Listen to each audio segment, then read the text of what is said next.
Greetings! Welcome to the podcast. My name is Ev. I'm an illustrator with a very strong love for watercolor and cats. With the current situation, I find myself in a place where I'm trying to find something more suited to this new schedule. My partner is home, every other tenant in this place is also home, so it makes for a lot of ambient noise that you might pick up during this podcast. People talk loudly on the phone, kids run around, and it's pretty difficult to keep on doing what I'm used to doing. In general, the whole situation is very surreal. Every day brings news that no one would have thought they would hear in their life, possibly. So yeah, it's kind of weird. So all in all, I wanted to try podcasts. I know that when I draw, I like to have something to listen to, not necessarily to watch, because I am not set up in a way that I can watch a video on my computer and work at the same time. It's difficult. And I thought that perhaps in the current condition, it would be easier for me to get these done, as they kind of require a bit less work, maybe? We'll see. For this first episode, I wanted to talk a bit about my artist path. As a kid, I was always very introverted. That's not new, that's always been there. Reading and drawing were my favorite things to do. I always loved to have a movie playing in the background too. I had a grand total of 4 video cassettes when I was a kid. They were beta tapes, for those who remember beta tapes. But I had, one of them was Dumbo, the Disney movie. One was the Sleeping Beauty, also Disney. One was Top Gun, the movie with Tom Cruise. And the last tape that I had, that was mine, per se, was the biography of Michael Jackson. It was kind of a dramatic retelling of his youth and Jackson 5 and all of that. So those were my 4 tapes that I would always have playing in the background while doing crafts. So yeah, that's basically me as a kid in a nutshell. And I was drawing a lot of cats too. That was there at the time too. I had a cat. He was the best thing in my life, and I drew him a lot. Fast forward to high school. That's where I met a bunch of people who drew also, and we kind of all became friends. We all had relevant interests. That's also when I met Mr. E. So we've known each other for a really, really long time. Back then, we were mostly inspired by American comics. It was during the big boom of Image Comics, and there were a lot of new projects, of new comics that kind of appealed more to us because they felt a bit more modern and new. The work of, for example, Joe Madureira, Michael Turner, Humberto Ramos, Mike Wieringo, just to name a few, but that was quite inspiring back then. Digital art was gaining ground too, was becoming more of a thing, so it was pretty impressive to see all that put into effect in stuff like comics. At the end of high school, here the way it works, we have to decide whether we go to college for a short period like 2 years and then go to university, or you can also decide to do a slightly longer program in college and be ready to work. Those were called something like technical programs or whatnot. And the options were kind of limited. I had to choose basically between so-called fine arts and graphic design. That was the 2 things that were offered to me back then. Fine arts and college is never really fine. It's a bit... that's a story for another day, but that was not as appealing. Well, that was not appealing. So what was left was graphic design. And it was not ideal, but it was possibly a bit better. At least you felt like if you finished graphic design, you could possibly have a job. While if you finish fine arts in college, you have nothing. Back then, or maybe now, but yeah. There were possibly other classes or other programs that might have been interesting, but nothing near me. So I did 3 years of graphic design, and I wasn't good at it at all. Everything with typography. Well, everything with letters and fonts was pretty arcane to me and didn't really make sense. I really struggled to have this sense of how to make it aesthetically pleasing. That was really difficult. I didn't know what I was doing, and I felt like I mostly wanted to draw, and in plenty of cases in graphic design, they don't want you to draw. They want you to do a logo or to play with type, and it's not the same thing. So yeah, during that period, I really enjoyed having art history classes, and that was really interesting. That was possibly a good influence because you also came in contact with artists like Alphonse Mucha, who is an illustrator of the Art Nouveau style.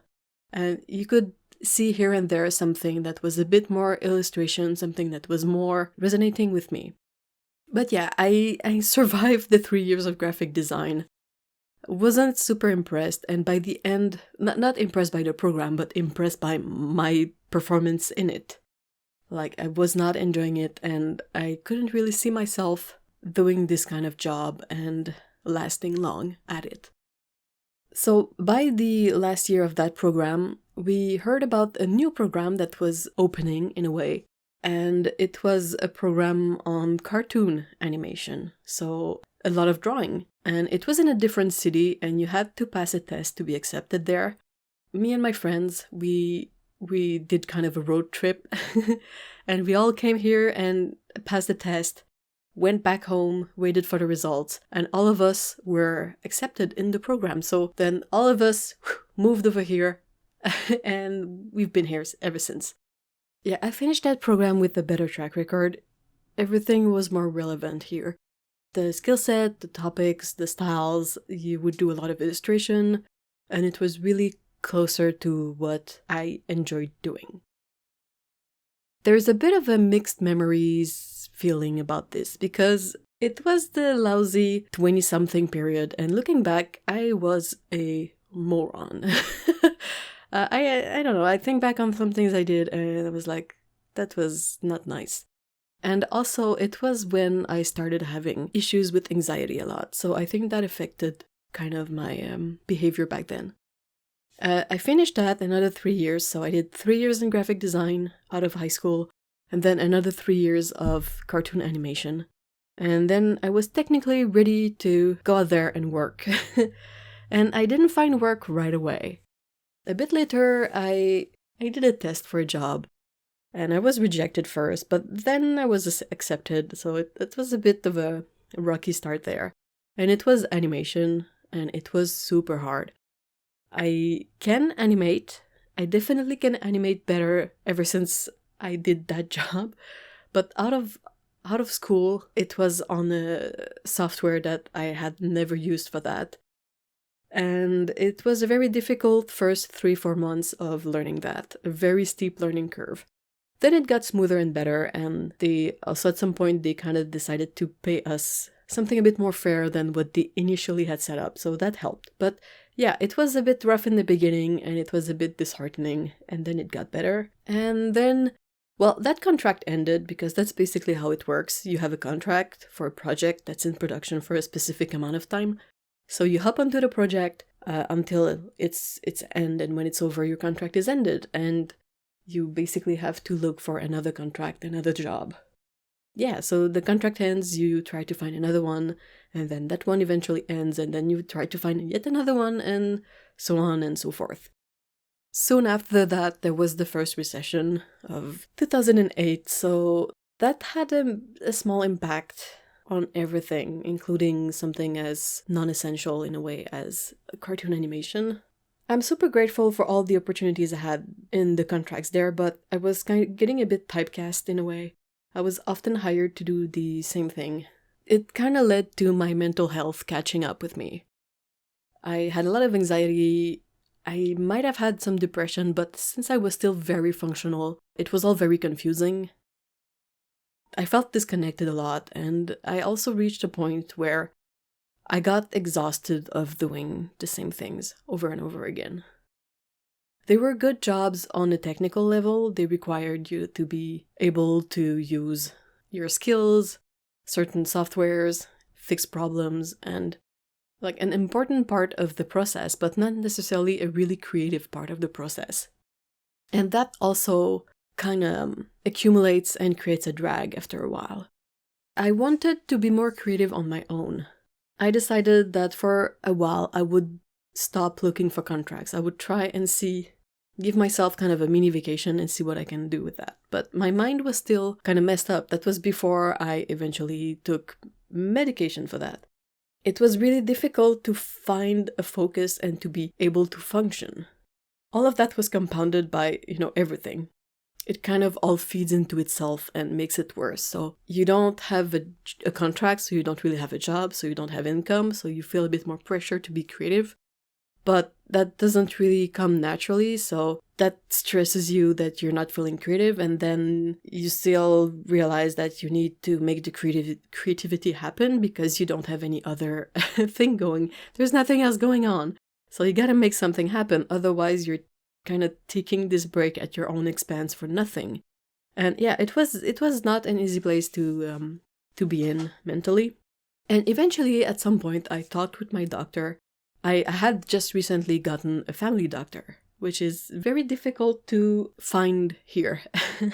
They are rare and very precious. So yeah, I was just chatting with my doctor and he asked me a couple of questions and prescribed me some really basic medication for anxiety, and I felt better. I felt functional, like I could do more things without having some sort of anxiety crisis. It was never like a panic attack or anything, but just the phone ringing would trigger some anxiety and make me really dysfunctional for hours, which is not good. I mean, it's not a good way to be productive and to be creative too. So I started taking the meds. I still felt a bit disconnected with creativity, but I felt inspired by the mediums, and I'm always of the point of view that if you don't feel the creativity, you can work on the more basic stuff, you can improve on drawing whatever subject you want to get better at, or you can improve on using a certain medium. Even if you don't feel the creativity, you can do studies, you can do a bunch of stuff. So anyway, I was inspired by paint. Watercolor paint.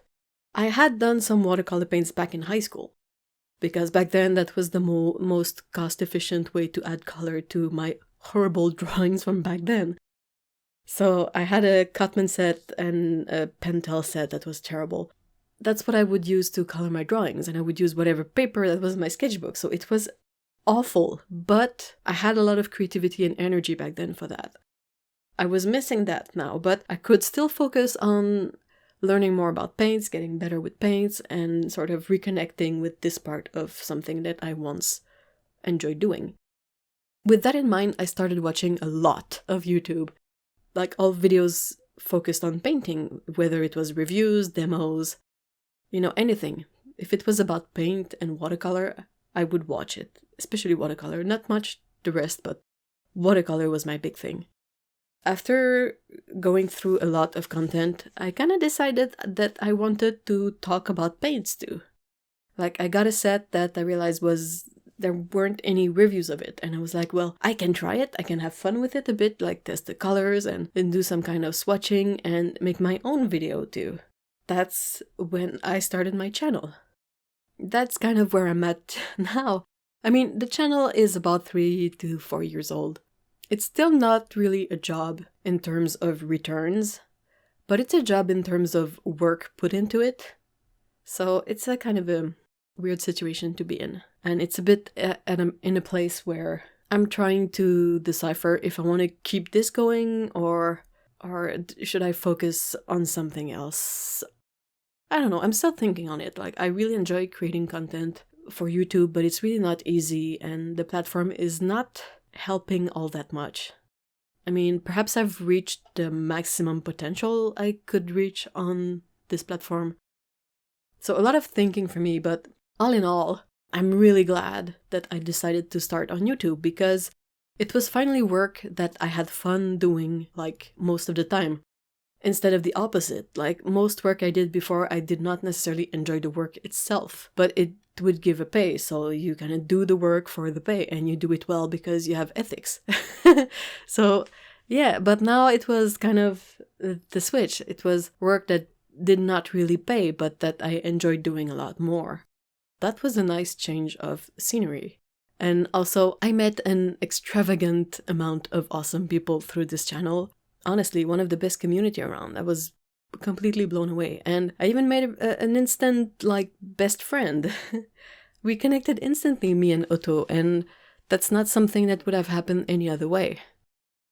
So I am insanely grateful and I really enjoy this, but at the same time, I feel like I need to be crafty to find something extra to perhaps inject. And maybe it's gonna be these podcasts, but anyway, I kind of enjoy having this opportunity to talk a bit more about random topics that are connected, but not necessarily visual elements that I can have footage for, if that makes sense. So, whew. And all in all, the YouTube channel, having to create content and having the live streams and all of that, it made me draw a lot more than before. Since I had to have content and I had to draw things, I had to be creative. I managed to do it. I managed to find a way to enjoy it. And it ended up in me drawing a lot of cats, but that's not a bad thing. I really hope that I can on pushing on that, because otherwise I went from drawing like perhaps 10 drawings in a year to drawing like 100. That's kind of a big increase. That's a step in the good direction. That's it for the resume of where I kind of come from. I would be really interested in knowing your path to becoming an artist, so if you want to, feel free to share your path to being an artist in the comments below. And thank you very much for listening to this prototype test run podcast. Let me know what you think. We will see each other quite soon. Take care. Bye-bye.